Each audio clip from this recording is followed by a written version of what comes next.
Today is December 6, 2024. I want to go over events taking place in Syria. And there's a lot of news. There's a lot of conclusions, I think, being jumped to.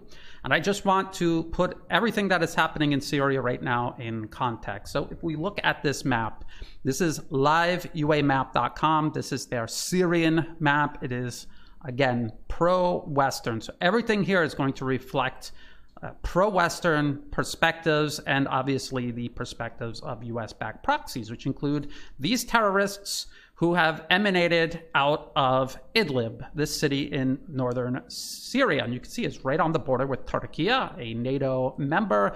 And Turkey, along with the rest of NATO, especially the United States and the CIA in particular, have been moving weapons across the border since probably before 2011. I've gone over how this was all planned years in advance before the Arab Spring, and they are still doing that to this day. And with Turkey taking territory in northern Syria, this process was accelerated and expanded inside Syrian territory. So they have built up a parallel state, I guess you could say, a separatist region inside Syria.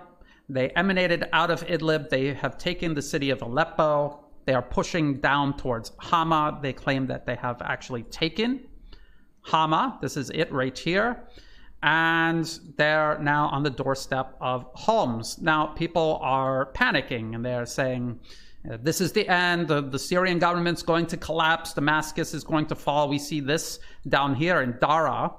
Daraa is right on the border with Jordan, and U.S. troops are literally stationed in Jordan, and the U.S. all along has been arming and backing terrorists out of Jordan as well. And so there's no surprise that this is all repeating itself all over again.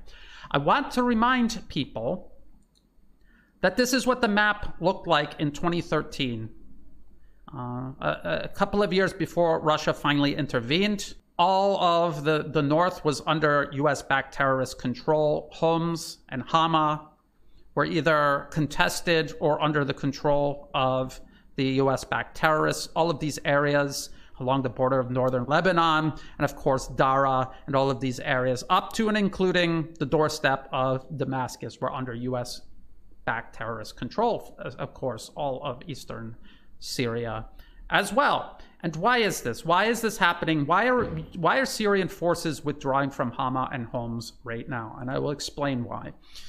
This is demographics in Syria, broken up by religion. Yellow is Sunni Muslim. Now, the terrorists the U.S. is backing are extremist Salafists, Salafism, a politically motivated perversion of Sunni Islam, which is going to flourish in areas that are predominantly Sunni Muslim, which is why Idlib, Aleppo, Homs, and Hama are almost certainly going to be more difficult for the Syrian Arab army to defend as the initial phase of this operation takes place than other areas. And as you can see, Damascus also is right and all the way up to Daraa on the border with Jordan is also predominantly Sunni Muslim. Now, not everyone who is Sunni Muslim in Syria falls for this. Most of the Syrian Arab army is Sunni Muslim. But this is why the Syrian Arab army is most likely withdrawing, just as was the case during the war from 2011 to 2015 when Russia intervened.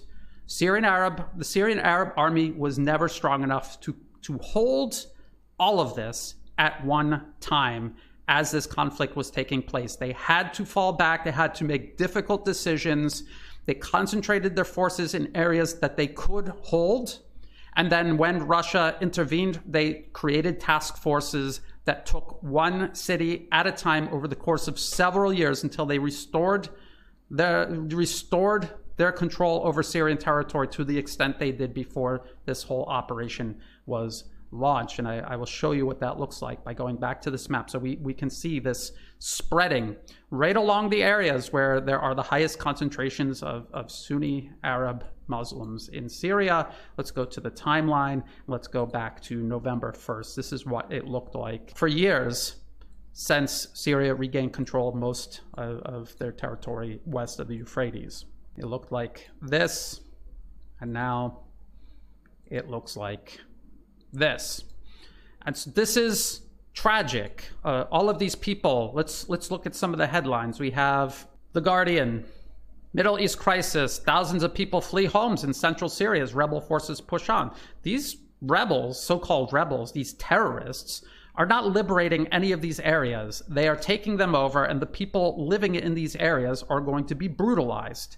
They're going to be executed in mass. They will be, the people who are not are going to be oppressed, forced to convert, or they're going to be driven out. And they know that, and that is why they're fleeing. Their source is the Syrian Observatory for Human Rights, which is based in the UK and has been a source of pro-Western propaganda throughout this entire conflict. I pointed that out in previous updates. Now, let's look at what CNN is reporting. Syrian leader, rebel leader, see, rebel, not terrorist, rebel leader says goal is to overthrow Assad regime.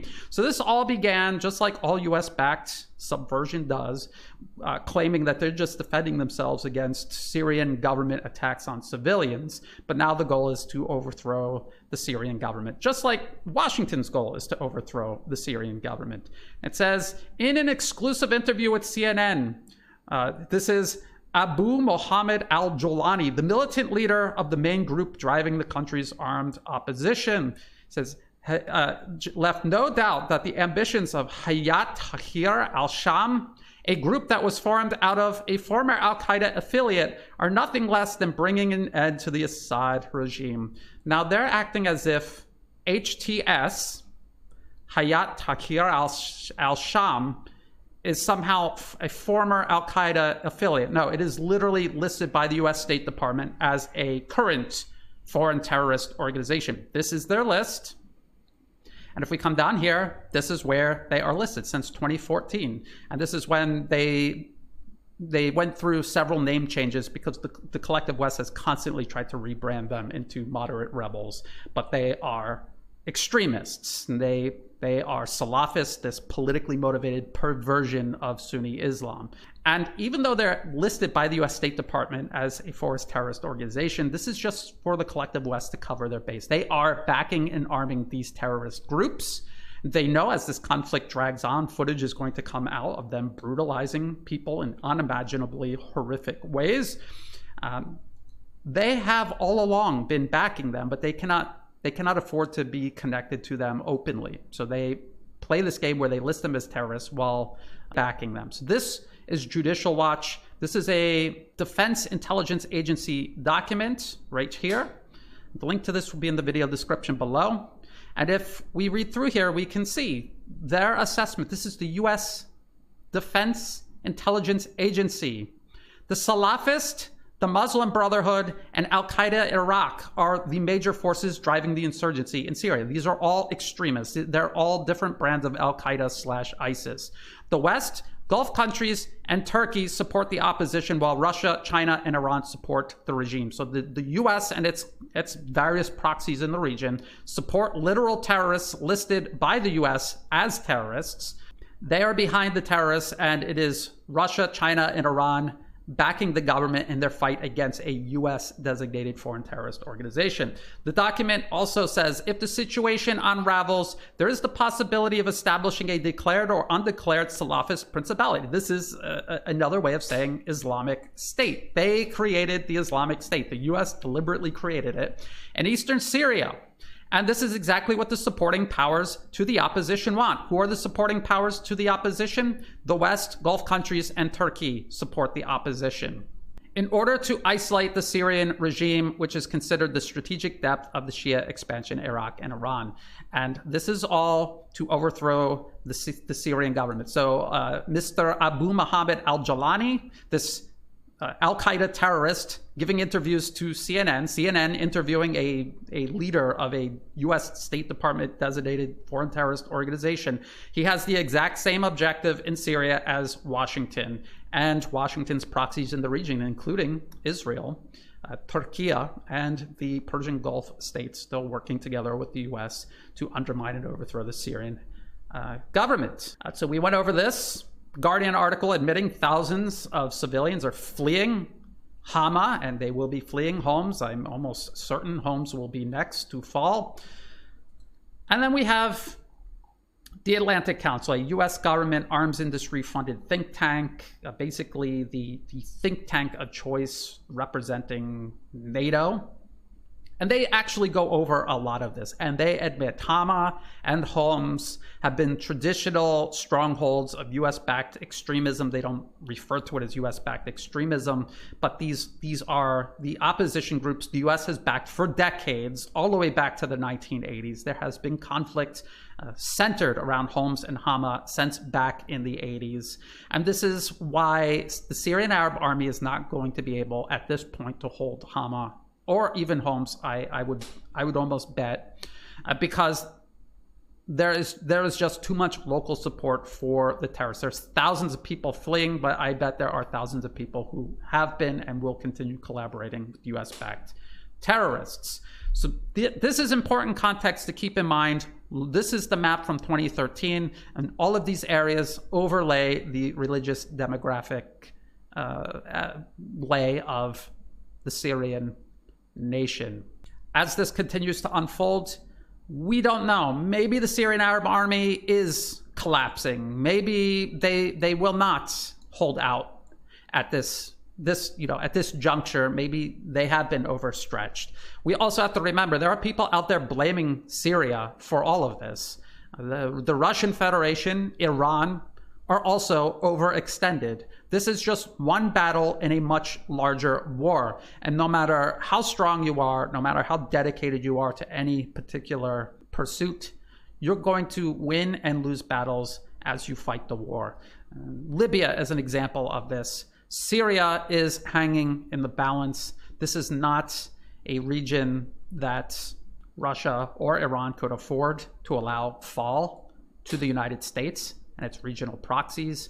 They will continue fighting for Syria. It's just a matter of whether they are too overextended to do so. The disposition of Western-backed, US-backed forces. But just remember how bad it was before Russia intervened in 2015 and the reason why the Syrian Arab Army had fallen back to where it has. Now, people are talking about Tartus, where Russian forces, this area where Russian forces are based and their port. Here, there are mountainous regions protecting Latakia and Tartus. This is the reason why these US-backed terrorists were unable to reach these areas before, and these mountains are going to seriously complicate these terrorists trying to advance on them. It's not impossible, but it's going to seriously complicate their advance towards these regions. They will not be able to reach these regions as easily as they have Homs and Hama, again, traditional strongholds of US-backed extremism in the region over the decades. This is concerning, but this is not by any means the end. We have to wait until more information emerges regarding the actual disposition of forces on both sides before we start panicking, drawing conclusions, pointing fingers of blame. I will continue keeping an eye on this conflict as it unfolds and continue explaining how it fits into the wider conflict taking place across Eurasia, including in Ukraine, and of course the Asia-Pacific region vis-a-vis China. And until then, if you thought this video was useful, please like and share. Think about subscribing. It's free to do. It helps the channel grow. Check out the video description below for other places you can find and follow my work. All of my videos are up on YouTube as well as Rumble. I also upload them on Telegram. I am on X as well. In the video description of every video are not only the links of where you can find and follow all of my work, but also ways you can help support my work. I do not monetize any of my social media platforms. If ads pop up, feel free to skip them. You can support me if you want to on Buy Me a Coffee or also on Patreon for people here in Thailand where I am based. There's also prompt pay. I greatly appreciate all of this support. This is what makes this work possible. Everyone who has contributed, even if you don't have additional resources to spare, just sharing my work with others is greatly appreciated. Thank you for your support and thank you for watching.